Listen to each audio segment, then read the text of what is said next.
Olá amigos, sejam bem-vindos a mais um vídeo. O meu nome é Enoque Rosa.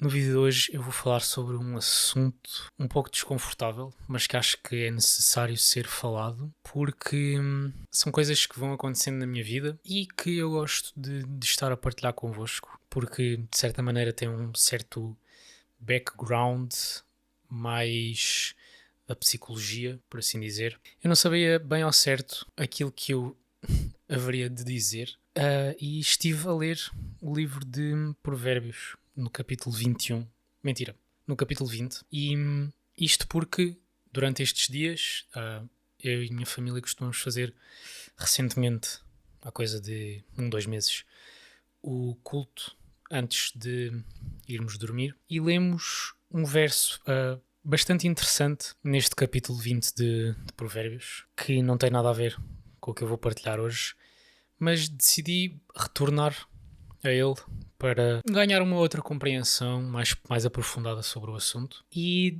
numa leitura um pouco mais à frente, deparei-me com o verso 22, que diz: "Não diga, eu farei pagar pelo mal que me fez. Espere pelo Senhor e Ele dará a vitória a você." Este livro de Provérbios é um livro onde se podem encontrar muitos conselhos de um homem muito sábio, que foi o rei Salomão, e ele diz-nos para não fazermos justiça pelas nossas próprias mãos. Aconselha-nos a esperar pelo Senhor, que Ele vai dar-nos a vitória. E quantas vezes nós, seres humanos, ao sermos injustiçados, ao vermos uma injustiça sendo praticada com algum conhecido nosso, ou mesmo com pessoas mais desfavorecidas ou débeis, vemos valores éticos sendo comprometidos e começamos a irar-nos. E a ira é um sentimento que, quando não tem uma origem boa, saudável, pode trazer consequências nefastas nos relacionamentos.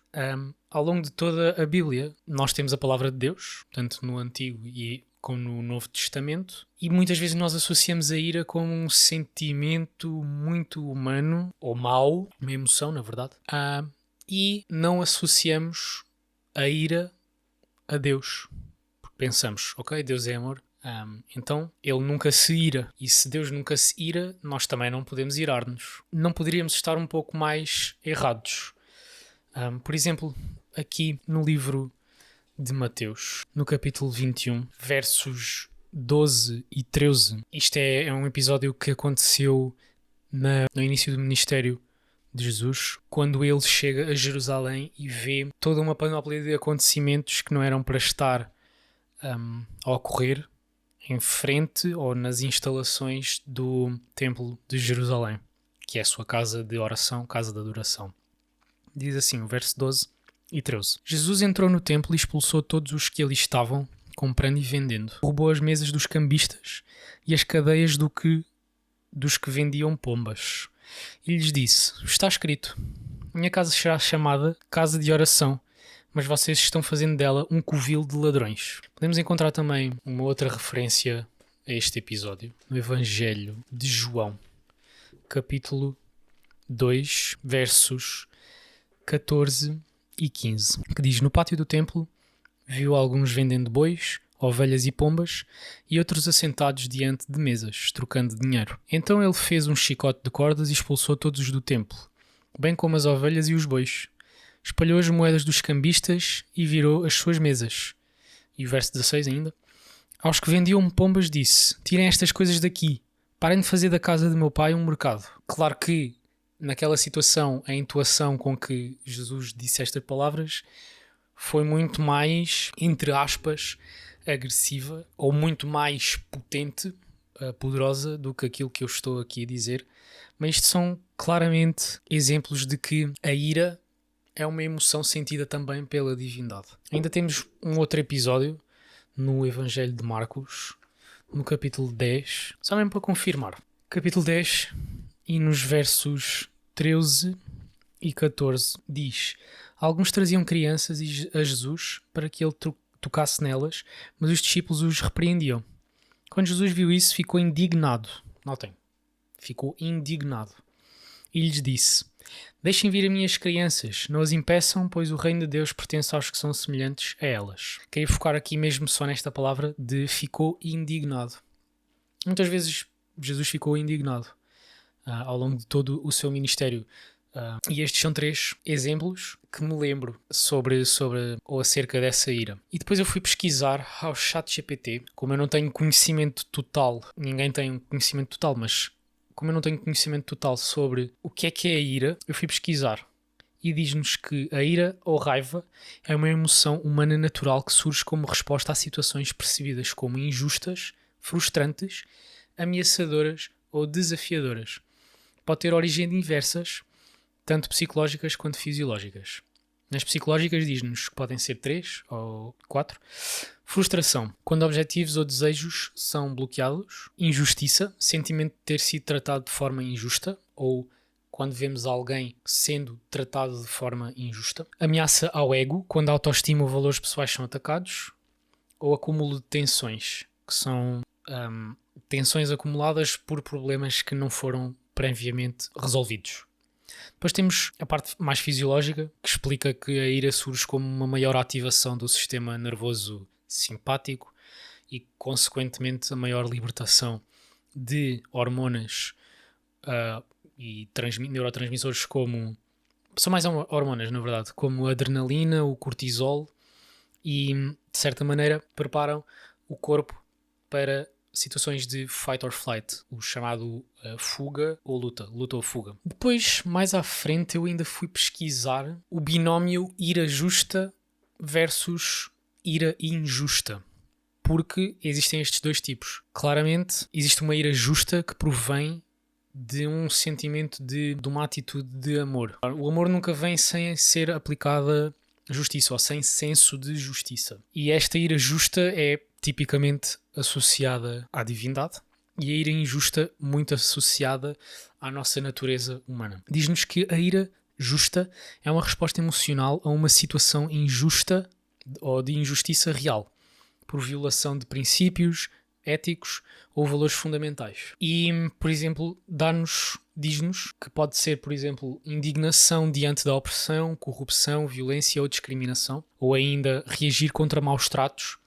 ou abuso sofrido pela própria pessoa ou perante outros. Esta ira justa tem um caráter construtivo. Busca corrigir erros, mudar, promover justiça e uma emoção, sentimento canalizado de forma produtiva e para voltar a trazer padrões éticos, morais à tona. Depois temos a ira injusta, que é mais carnal, mais humana e que surge como percepções, ou a partir de percepções distorcidas, egoísmo ou motivos pessoais e desproporcionais. Tem como base expectativas irrealistas, o orgulho ferido, lá está aqui a parte mais humana, ou falta de empatia. Exemplos: ficar com raiva porque não se conseguiu um privilégio ou atenção. Ou seja, isto é motivos pessoais, logo uma ira injusta, porque estamos basicamente a frustrar-nos, a irar-nos, a ter reações desproporcionais para com o nosso próximo, ou façam uma situação com base em interesses pessoais e egoístas. Um outro ainda muito comum em relacionamentos é reagir com ira por mal entendidos ou por erros triviais, isto é, erros banais, próprios do dia a dia. Esta ira injusta já tem um caráter mais destrutivo, porque busca precisamente satisfazer os desejos e as necessidades pessoais, muitas vezes sem olhar a meios para conquistar os fins ou as finalidades. Fui ainda pesquisar como diferenciar estes 2 tipos de injustiça e o primeiro ponto de diferenciação prende-se com a motivação. A ira justa ancora-se ou prende-se com valores éticos e a injusta em interesses pessoais, egoístas.